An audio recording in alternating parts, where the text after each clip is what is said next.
A newborn tragically died during surgery after the hospital used expired medication. Shaun, enraged, smashed up the pharmacy and exposed the hidden dangers behind Salen's reforms. Lim tried to uncover the truth, but she was isolated by her colleagues and forced out of power right before her eyes. At the critical moment, Shaun stood up and awakened everyone's conscience, sparking a collective rebellion against Salen's rule. Marcus, who had once been loyal to Salen, suddenly turned against her at the annual meeting and exposed her poor decisions in front of everyone, forcing her to sign an agreement and resign in disgrace. Meanwhile, a mass food poisoning outbreak hit the hospital, causing hallucinations and confusion among the staff. Shaun held down the entire ER on his own, and with Glassman's guidance, he regained his calm and confidence. Watch closely. One boy had actually implanted a digital watch into his wrist. The doctors were stunned, but he claimed it was all for the sake of art. Not only that, he had also stuffed 3 magnets into his fingers, which led to a severe infection due to mishandling. To make matters worse, the tests showed that Trent's finger bones were completely ruined.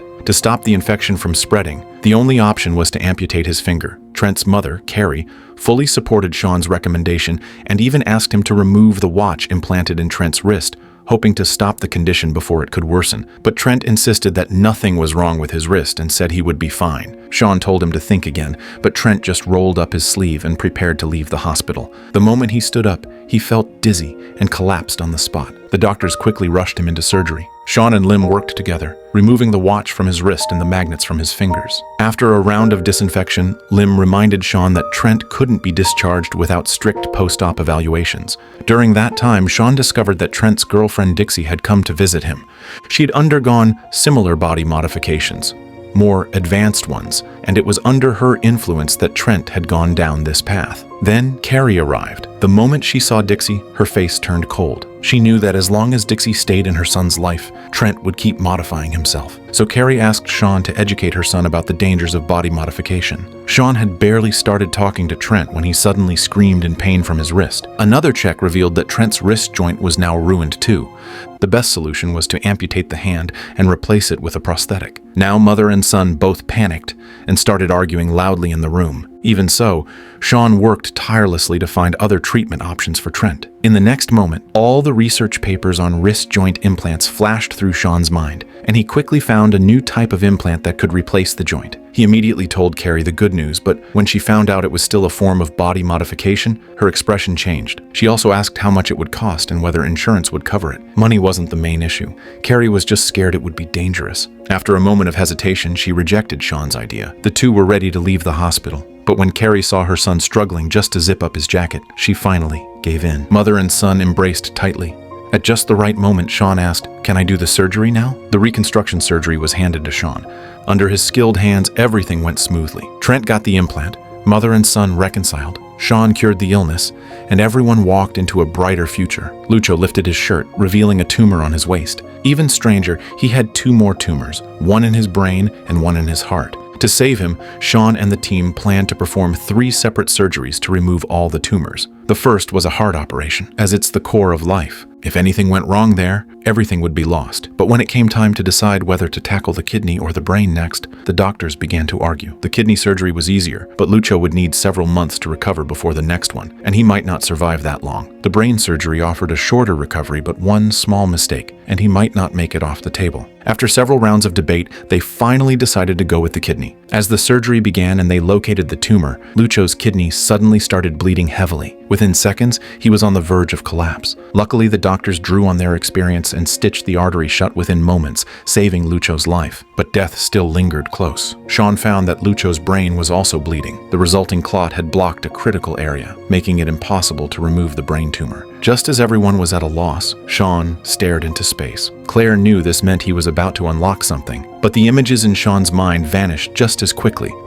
Lucho is going to die. With no other choice, Claire broke the bad news to Lucho. After work, no one was in high spirits. Shaun couldn't figure out why he had lost access to his upgrade. That's when he saw a neon sign and suddenly heard a voice in his head. "Your upgrade is complete." Intermittent photothermic laser light therapy. Claire instantly understood and rushed back to the hospital with Shaun to work overtime. The surgery began. After going through the ups and downs of life, Lucho felt a little afraid, but fortunately, the surgery went very smoothly, and he was about to begin a new chapter in his life. Meanwhile, a fully paralyzed woman named Steph was brought into the hospital. Only 3 fingers on her entire body could still move, but due to pneumonia, she needed urgent surgery. Afterward, Steph realized she could no longer feel even those 3 fingers. She was completely paralyzed. To help her, Alex began looking for alternative solutions. Morgan suggested creating a device that connects Steph's brain to a communication interface. Steph couldn't speak, but when she heard the plan, she clung to it like a lifeline. The doctors began by performing brain surgery to locate a nerve and implanted an antenna connected to AI inside her head. After the surgery,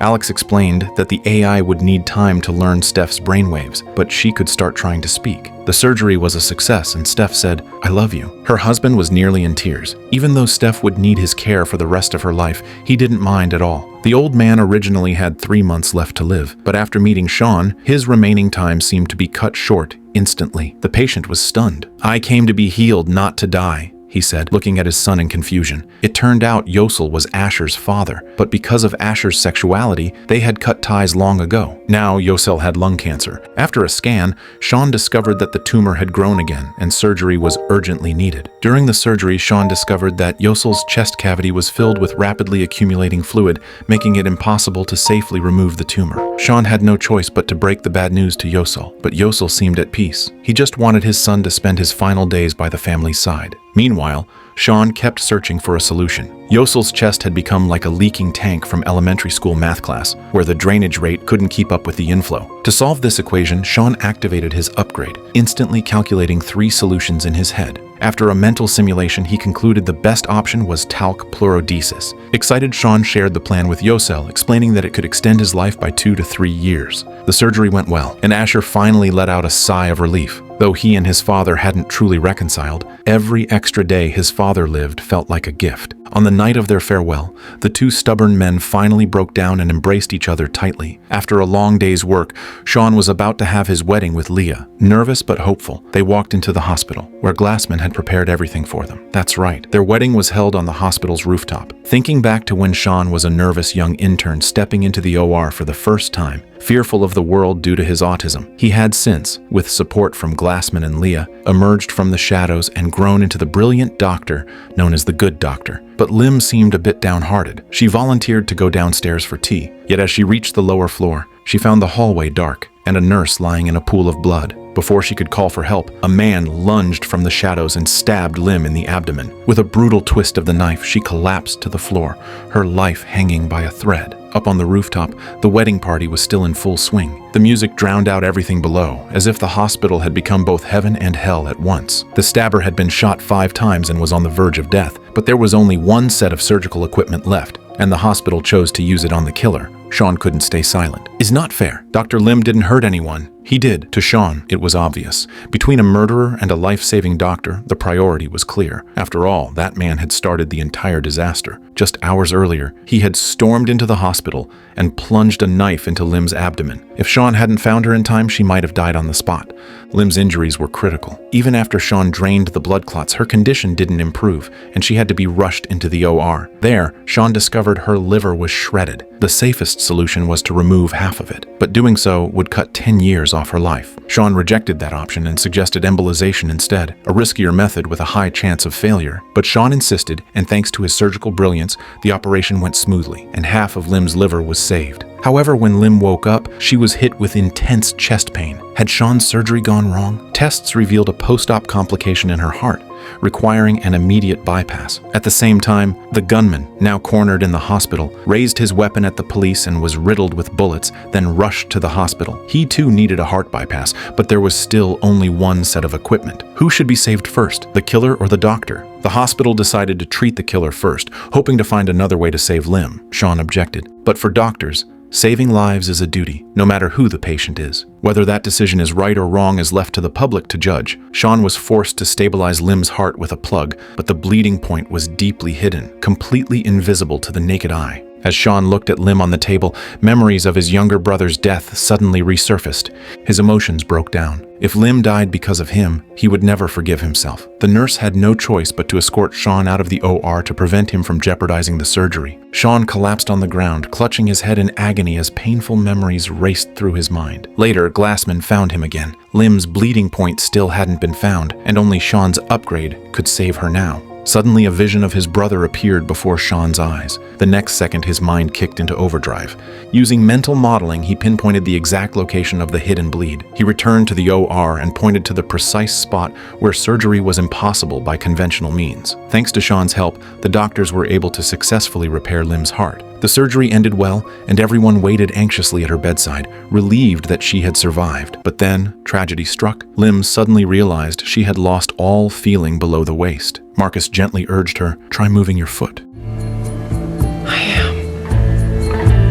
You're paralyzed. A pig lay on the operating table, about to have its heart removed to extend a human's life, as dozens of doctors watched this groundbreaking surgery from the observation room. This was known as Xenotransplantation, transplanting an animal organ into a human body. So what was the reason for performing this surgery? Earlier that day, Shaun had a critically ill patient in urgent need of a heart transplant. But shortly after the procedure began, the doctors discovered the donated heart had been damaged, likely due to poor handling during removal. This meant they had to reconsider the entire operation. But stopping now created another dilemma. The patient's chest was already open, and his condition might not hold out until another suitable heart became available. Faced with this impossible choice, Shaun ultimately decided to halt the transplant because he had another idea. He would temporarily implant a pig's heart. The last time this was done, the pig heart lasted 2 whole months. Enough time for the patient to wait for a new human donor. But the new intern, Danica, objected, saying the pig should at least give its consent before being killed. She even admitted people could call her a hypocrite, but she refused to personally kill the pig. Left with no choice, Shaun told her the surgery had to proceed, and she might face dismissal. Soon, the genetically modified pig arrived at the hospital. Since freshly harvested hearts are best, Shaun had to quickly learn how to perform the slaughter. On top of that, the pig had to be kept in a private room to stay in optimal condition before the surgery. Curious kids in the hospital came over and asked Shaun why the pig was there, and others quickly signaled him not to answer. But Shaun, ever blunt, said, "He is going to die." That one sentence silenced the entire crowd. The surgery began shortly afterward, with a room full of observers, including Danica, who had once opposed it, now watching from the sidelines. Shaun ignored the crowd, carefully made an incision into the pig's skin, and prepared to open its chest. But just as he hesitated for a second, the unexpected happened. Stop! Motorcyclist just declared brain dead in the ER. He's a match, and his family consented. Heart's on the way. Everyone erupted into cheers because another human heart became available just in time, meaning the patient no longer needed the xenotransplant, and the pig was spared. The surgery was a success, and the patient never even knew how close he came to becoming part of a medical experiment. Meanwhile, the pig lay resting in its bed, but when someone asked what would happen to it, the answer was grim. Because the pig had been genetically modified, it could no longer return to its herd. And as the saying goes, waste not, want not. So maybe, just maybe, it might end up in tomorrow's cafeteria menu. Later, a well-known marriage counselor named Julianne came in with a twisted ankle. Shaun treated the injury, but also noticed signs of something more serious, a tumor. It turned out Julianne kept forgetting things. She would repeat what she had just said only moments earlier. Sure enough, he was right. There was a tumor in her brain. Luckily, it was benign, and surgery could remove it. The procedure began and was fairly simple for Shaun. In no time, he had extracted the tumor. But then alarms blared. Julianne's heart rate spiked, and within seconds, she flatlined. It looked like she was going to die right there. Shaun suspected a blockage in her brain, but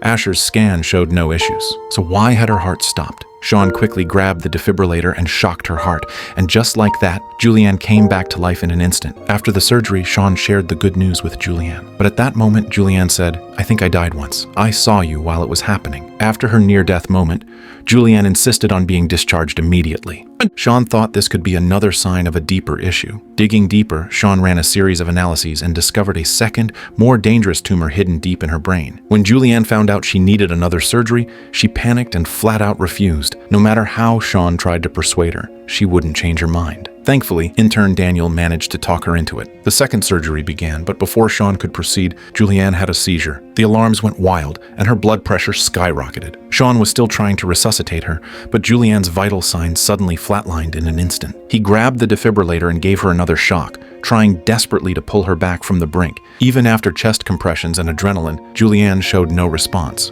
After 12 minutes of effort, Shaun realized that Julianne truly couldn't be saved. He quietly looked at the clock and declared the time of death. Daniel gently tried to comfort Shaun. They're together again somewhere.